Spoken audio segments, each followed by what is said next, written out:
Alright, so this video I'm gonna make is about the different types of grips, GRIPS grips.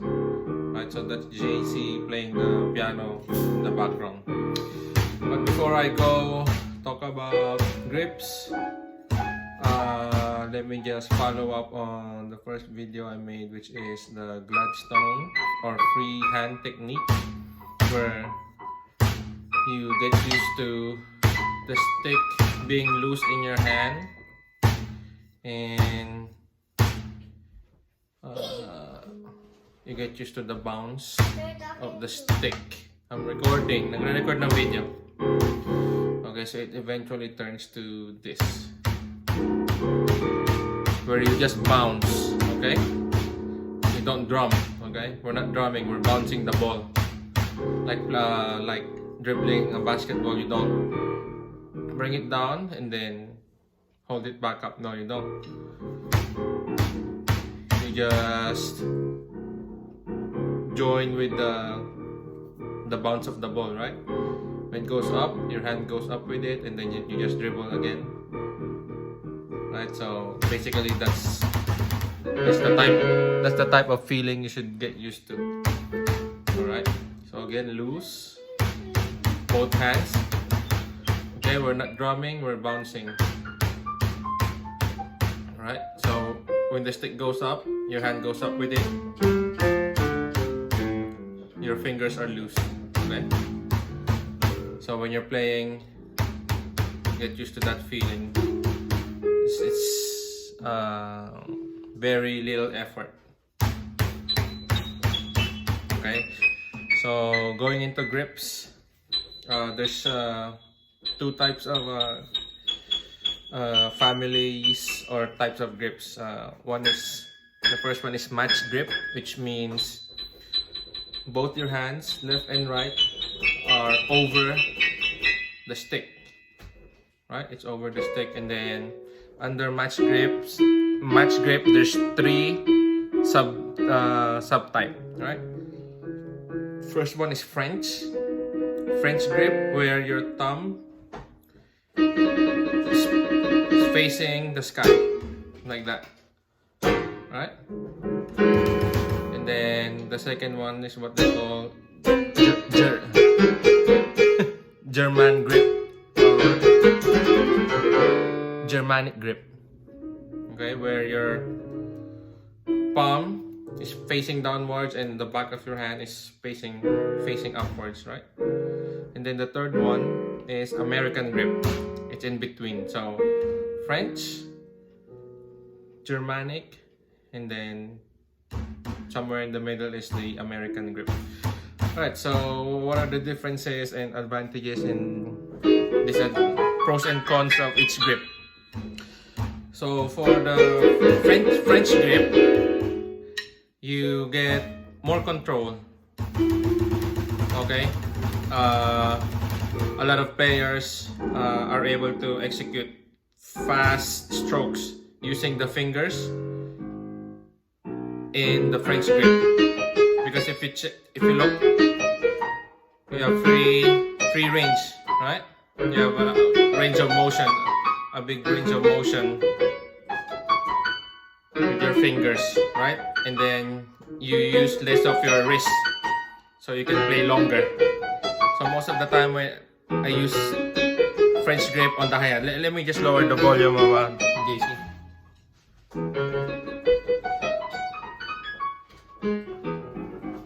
Okay. So JC, volume. A little bit. Not too loud. Thank you.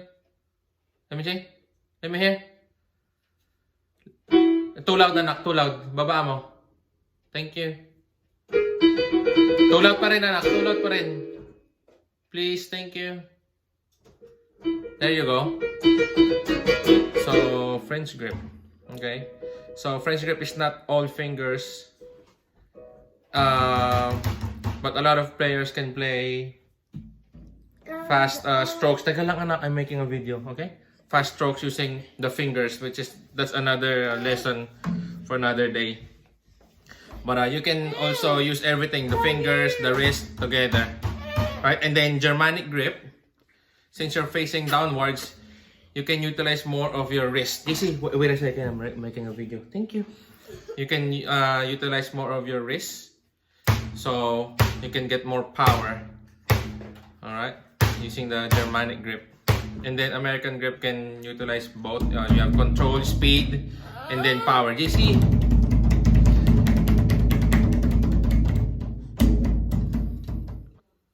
And then American grip, you can utilize both. You can have power when you need it, and then you can use fingers too and speed.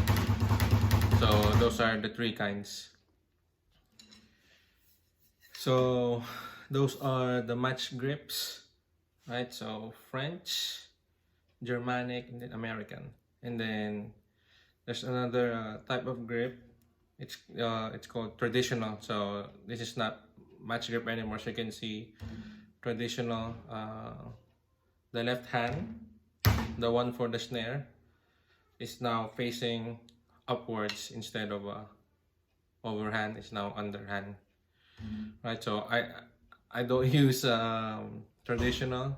Many old school players do. That's how they learned it, and then they just kept passing it on to their students. But I never learned that. But something like this, right?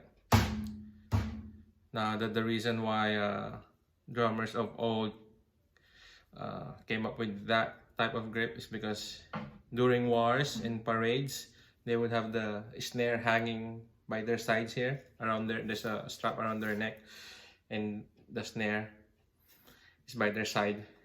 And then if they utilize the match grip, it'd be tiring for their elbows and shoulders, right? Because they would need to bring everything up to be able to hit the side snare. So they came up with this type of more relaxed left hand grip. I'll say it's something like this, but I know this is how to hold it because I've watched a lot of videos about it, but I never practiced it or used it. But that's the reason why. That's the purpose of it. All right.